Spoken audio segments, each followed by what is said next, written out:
are Locked On Cowboys, your daily Dallas Cowboys podcast. Part of the Locked On Podcast Network, your team every day. Locked on Cowboys. Locked on Cowboys. Welcome back to the Locked On Cowboys podcast. I am your host, Marcus Mosher. He is Landon McCool. And today we're going to answer your Twitter questions. And you guys got a lot of really good ones that I'm excited to get to. So we carved out a half an hour to get to as many of these as possible. But before we do that, Landon, how are you doing today, sir? Doing well. I'm excited to do questions. We have to apologize. We didn't quite get the All-22 the timely manner that we were expected to. I know you guys are excited about that as I am to watch it. But so we thought we'd move up questions, and it's always a good day to answer Twitter questions. Yeah, although I feel like we're moving on pretty quickly this week. We didn't even really get to enjoy winning the NFC East because we had to talk about the Cowboys just destroying Washington. It's just weird, Landon. Like we spend all this time worrying about the NFC East, and we don't get to celebrate it too much. Listen, I'm certainly not putting the brakes on any celebration here. Any kind of all right, then I'm gonna just smoke a cigar then while we're doing the show. Oh wow, right? wow! Right. Look, he's doing it, guys. Let's do the entire show. We'll just sit here and smoke a cigar. I'm loving it. Let's do it. All right. Let's get to your Twitter questions, Landon. And a lot of really, really good ones about Kelvin Joseph. So let's just start there. A lot of people want to know. Yeah. Joseph was really good on Sunday. We're going to get to that in our All-22 breakdown tomorrow. But would you be in favor of moving him to the outside and moving Anthony Brown back into the slot? I think I know your answer, but I want it anyways. I think it's tough. It's like it's one of those things where Jordan Lewis has had a fantastic year. He's had one of his best years as a pro. He's kind of lived up to what you had hoped he would be as a slot corner, as a nickel corner. The thing here is I think that we thought, going to the beginning of the season that Anthony Brown's and Jordan Lewis's either one of those two, their play would force our hand into making Kelvin Joseph come in and start. And now it's not that situation, right? It's not where you feel obligated to put Jordan Lewis in the spot or put Kelvin Joseph in that spot and kick in Brown. It's just that he played so well, and he's young and talented that you want to get him on the field. So I think it's tough to lose your job to a COVID test positive, especially when you're playing the best football in your career. But I think the Cowboys have to at least consider starting a rotation or giving Kelvin Joseph more snaps, in the spot, because he just clearly, he played with limited snaps. He was always a starter, but he played limited snaps before that. And every time that he's been on the field for the defense, he's shown that he's capable. He's shown that he belongs, and he has a skill set that you want to obviously develop. So I don't know if I'm ready to quite take away the job yet. Yeah.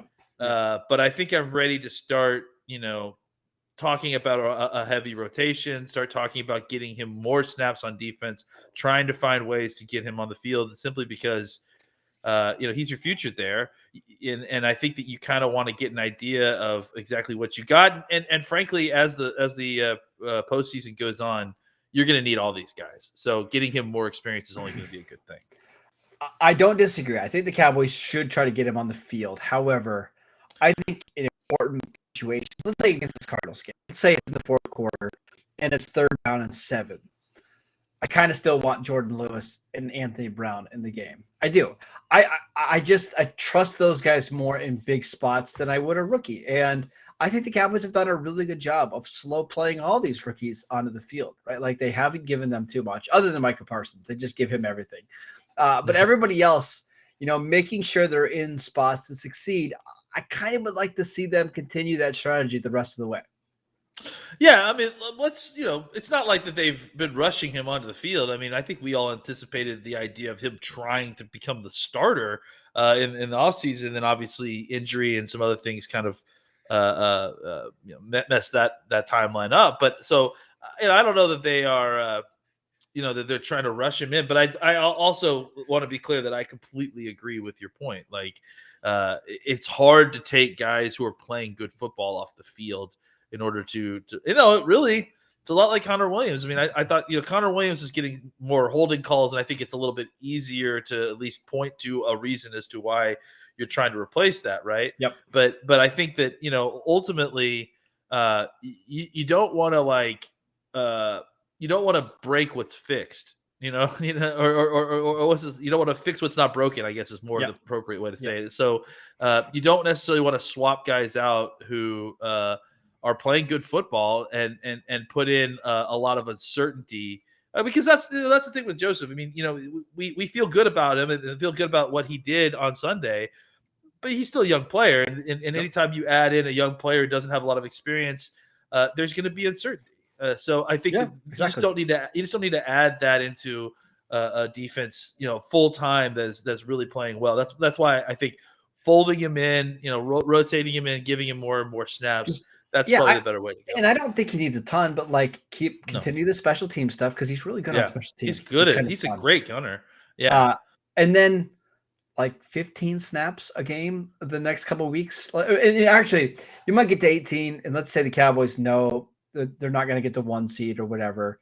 Maybe that's a game where Diggs only plays a quarter or something, and then you let Joseph play the rest of the game. I think that makes a lot more sense.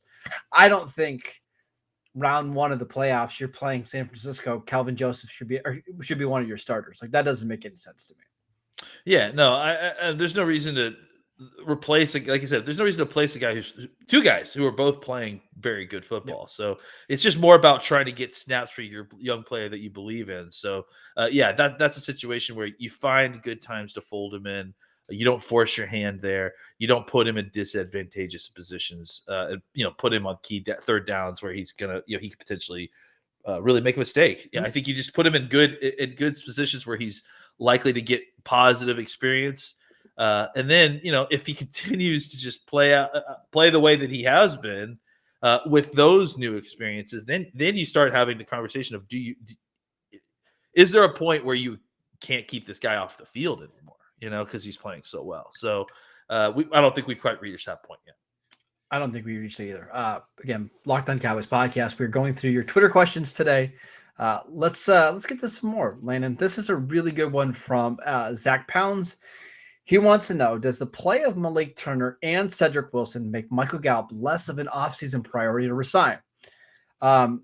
It's very interesting because maybe, but also Cedric Wilson and Malik Turner and Noah Brown are all free agents. But what that may allow you to do is say, hey, we could bring back Malik Turner. We could bring back Cedric Wilson at maybe, let's say, a combined $3 million or $4 million, and we'll still feel pretty good about our receivers. But what's your take on that? Yeah,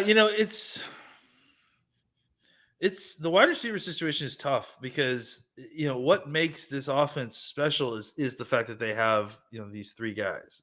And it really kind of makes it a true threat to any defense in the NFL. And so I'm kind of reluctant to so quickly resign to the fact that Gallup is gone. I guess that's more my concern, is that I think, yes, you could probably kind of cobble things together with Turner and Wilson, and then maybe a draft pick, right, that you feel like could potentially be someone who could be like more of a speed guy who can get down the field, someone to take the top off. But I feel really hesitant in trying to replace them at this point. But I guess if you had to, you feel good about what Malik Turner can do for you as a receiver. You feel good about Cedric Wilson as a football player, not just a receiver. You feel like he could provide you something as a special teamer. So you get really one more guy like Michael that. Gallup, this is really fascinating. So since week 5 of 2020, he's got 900 yards. No, obviously we know how good Michael Gallup is, and we know a lot of it's due to injuries and stuff. But what's the market going to look like for a receiver who basically has 1,000 yards over the last 2 weeks? Yeah, I mean that's where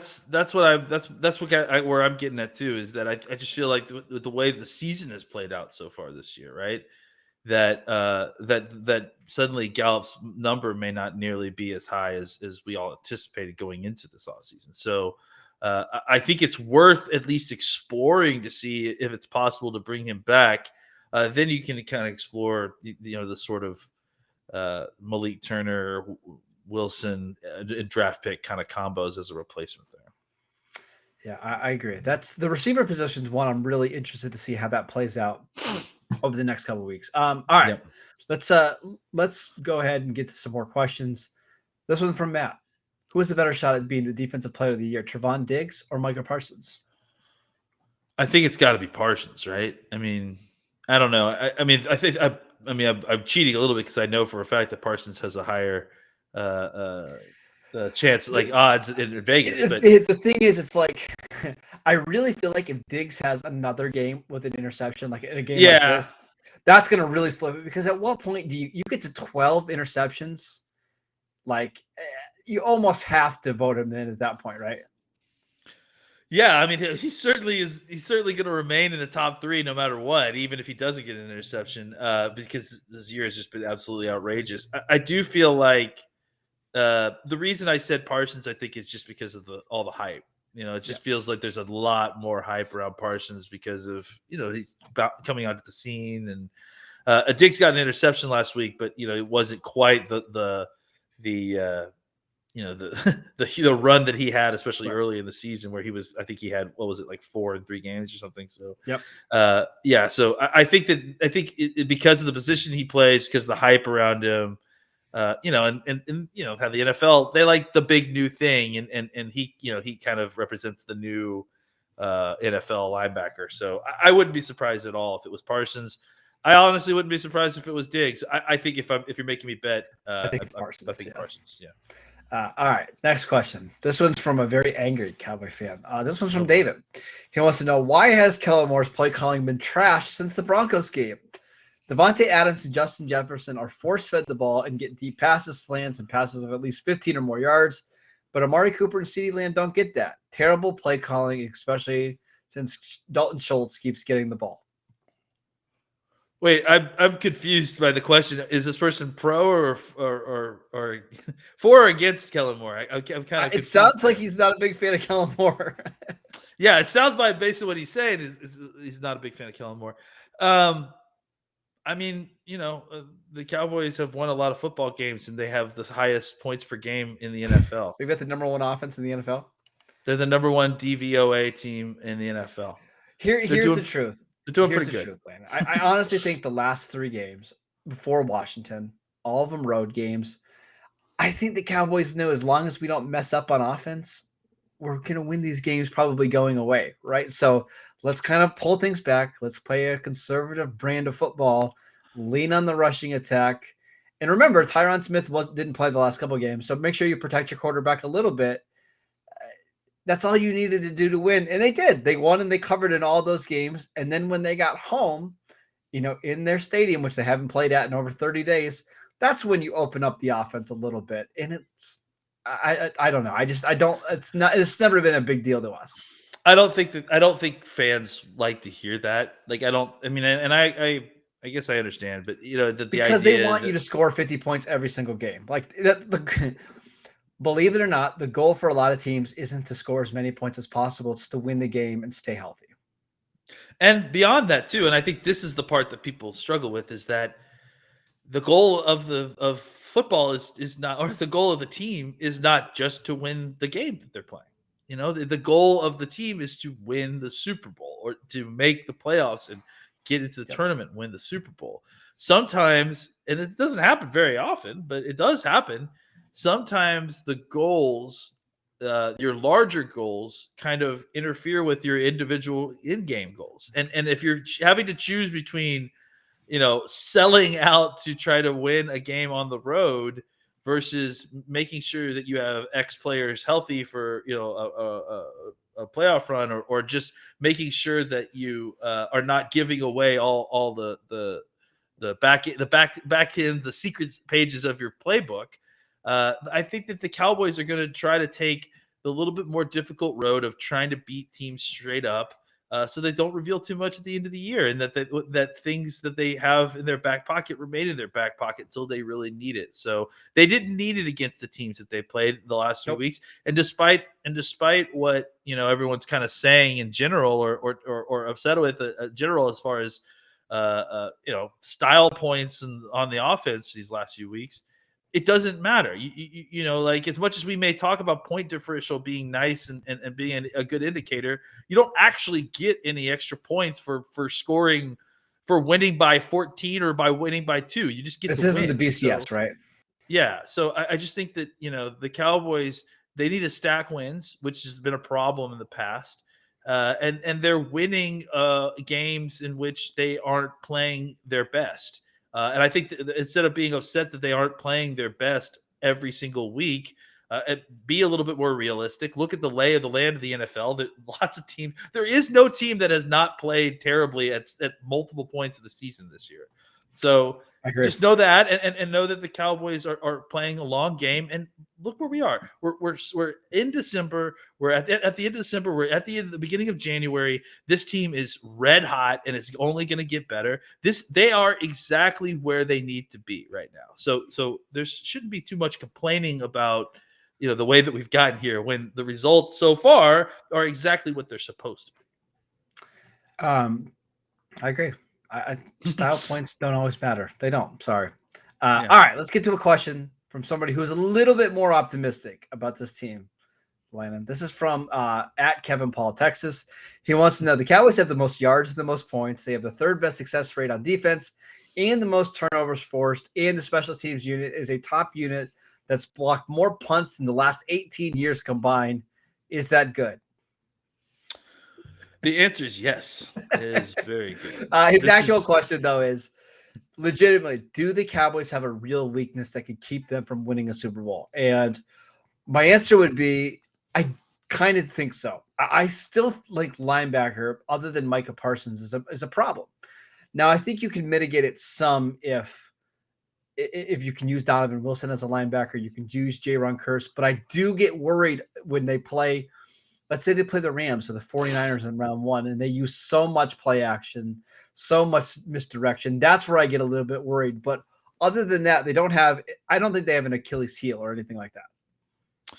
Yeah, I mean, I think if somebody was able to find a way to win a game strictly by running the football, that might be a tough game for the Cowboys. But at the same time, we haven't even seen anybody try to do that since Gallimore and D-Law have been back. So I don't even know how successful that necessarily would even be still. So, but I do agree generally that would be the area that I would be concerned about. And it's worth being a little bit nervous about it because we haven't seen them kind of perform at the elite level that they've kind of performed in other aspects of the game. Right.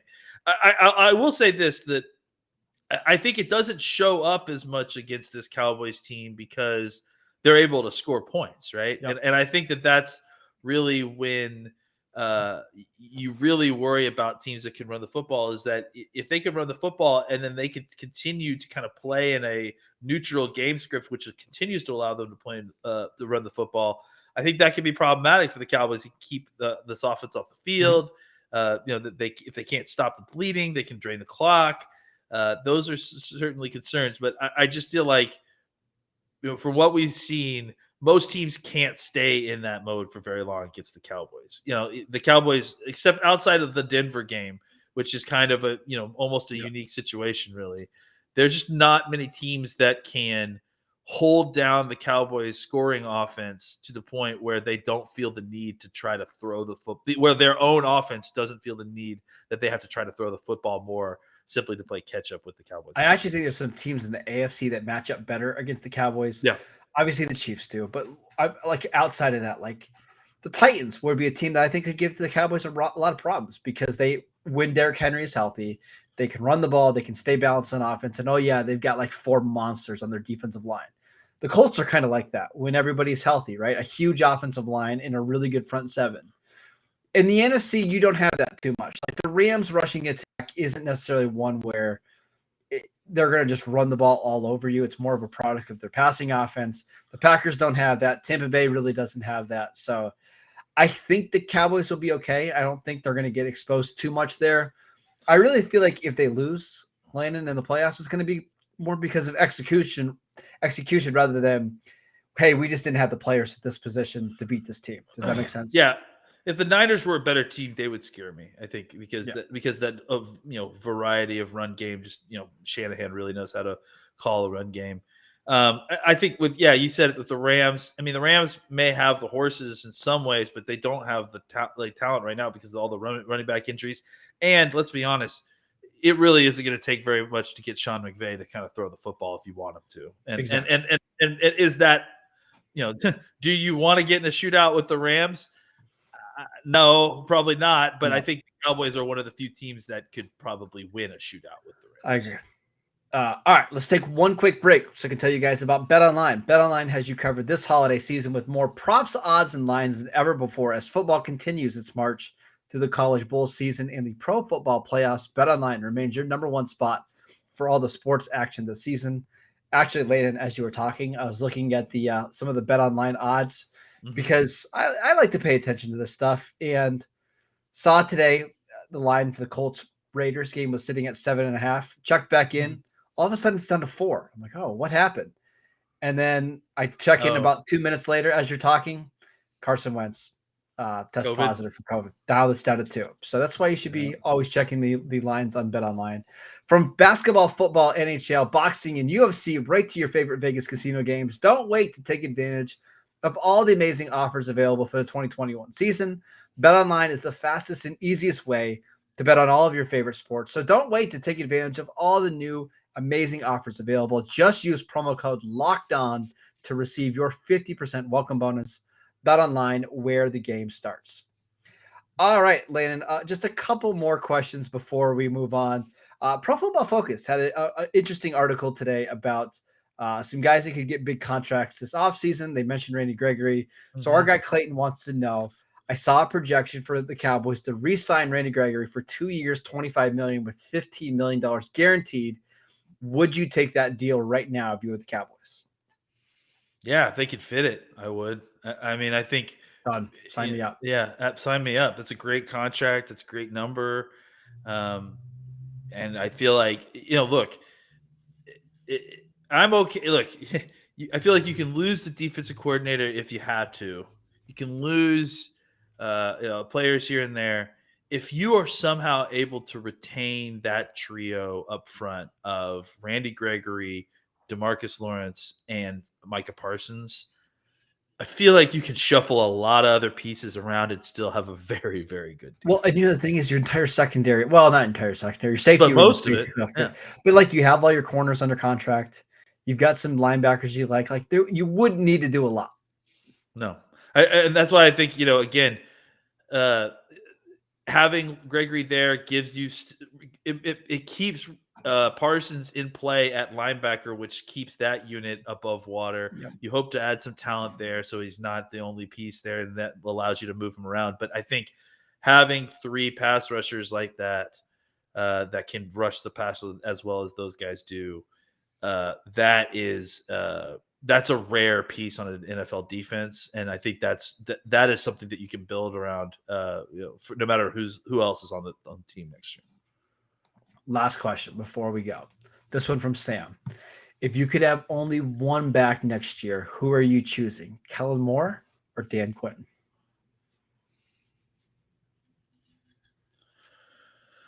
I think Kellen Moore, because and I understand the Dan Quinn talk, but it goes back to what we talk about, where defense is incredibly difficult to replicate. And It is. I think that you can have I think the thing that carries over from year to year is continuity in offense. Mm-hmm. So I think having an offensive coordinator, I mean, even if you don't feel like Kellen Moore is the best offensive coordinator in football or whatever, right? Like the fact that he's so close with Dak and that they have a relationship that they have and that they've developed this offense over the years the way that they have, I just feel like that would be more of a start over from scratch loss than what Quinn would be. I think Quinn has done a fantastic job, and I'm not trying to discount what he's done at all. Oh, he's I been think amazing. he's been Yes. amazing, and he deserves all the head coach considerations. I will be thrilled to see him get a job because I think he deserves it. He's an incredible person. It feels like he's just really a motivating guy. I just feel like if we're talking about what's most important to the Cowboys, replicating offense year after year is possible. So you should do whatever you can to try to do that. And it kind of goes back to the Gallup conversation, right? It's like on offense, I would rather have the same group of guys doing what they're doing year in and It's year the bread and out. butter, right? Like the Yeah. defense has been excellent this season, but they're built to play a certain brand of football, right? They're built to play with a lead. How do you get a lead? Well, your offense being as consistently good as it is, right? Yeah. And I think that's the thing, right? Is that you've got consistency there for over multiple years. And it's really started to kind of come into fruition these last 2 years. I'd hate to break that up. I feel like if you have a new defensive coordinator, you may take a step back, but I think that you still have all the pieces in place to have a really solid defense. I think it would be a struggle to kind of get an offense onto a new page with a new offensive coordinator, even if it was someone like in-house or like Well, like it's way easier to find good defensive coordinators. For example, I think there's a really good chance, let's say Dan Quinn leaves, that somebody like Vic Fangio probably going to be available, a former head coach who the Broncos have the number 1 defense in the league, and they're not going to make the playoffs, which I find hilarious, by the way.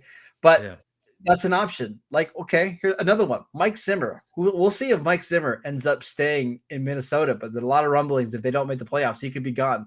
I'd take Mike Zimmer. I'll take Mike Zimmer as my defensive coordinator, man. Absolutely. I'll give you another one. Gus Bradley. Like the Raiders are going to have a whole new coaching staff this year. Gus Bradley's the defensive coordinator there. Comes from the same style of, Seattle defense. So I just those guys become available, like Dan Quinn. Those guys become available way more often than a good offensive coordinator does. Where on the offensive side, you're looking at Matt Nagy, Pat Shurmur. It's like there's just not a lot of names that get you all that excited. So give me Kellen Moore over Dan Quinn as well. But that's not to take anything away from Dan Quinn. Yeah, and kind of going back to your point too, like just listen to that list. You'd much rather have your own internal guys on offense than any of the external guys. And then on defensive coordinator side, you've got your pick of the litter of very experienced, very good defensive coordinators, including the guy that may be the hottest defensive coordinator, the hottest defensive mind in all of football, and Vic Fangio. So, I think it shows you that that when you talk about replacing offensive coordinator, you're competing with head coaches. You're competing with guys that are up for head coaching gigs. When you're talking about replacing a defensive coordinator, some of those guys may be up for head coaching gigs, but most of the time they've had head coaching gigs and they are looking to be defensive coordinators again, or they're at the stage of their career where Quinn was when we picked him up, right? Where he just came off being a head coach. He's trying to reestablish himself in the league, and it's an easy sell point to go, hey, come get with this group. Look what we did for Quinn's career. You come coach with us for 1 or 2 years, you're going to be right back in the carousel for another job. We just see that happen way more often. Just good defensive coordinators become available all the time. Not the case with offensive guys. So, all right, that is it for today's show. Thank you guys for tuning in. We'll be back tomorrow to do some all 22 notes. Landon and I are going to really dive into the film today. We've got a crossover show with the guys from Locked On Cardinals on Thursday. And then Landon, we've got a preview show on Friday. Busy week here as we get you ready for week 17 and the new year. Make sure you guys are downloading the podcast wherever you get your podcasts, Spotify, Apple Podcasts, Google. Enjoy your cigars. Smoke your cigars. We're beating. We won the NFC East. We're celebrating. It's a celebration still, guys. Celebration still happening all week. Yeah, celebration all week as we look forward to earning that 1 seed. Come on, Minnesota. We need you, buddy. Come on, help Minnesota. Us out. You can do it. All right. We'll see you guys next time. Thanks.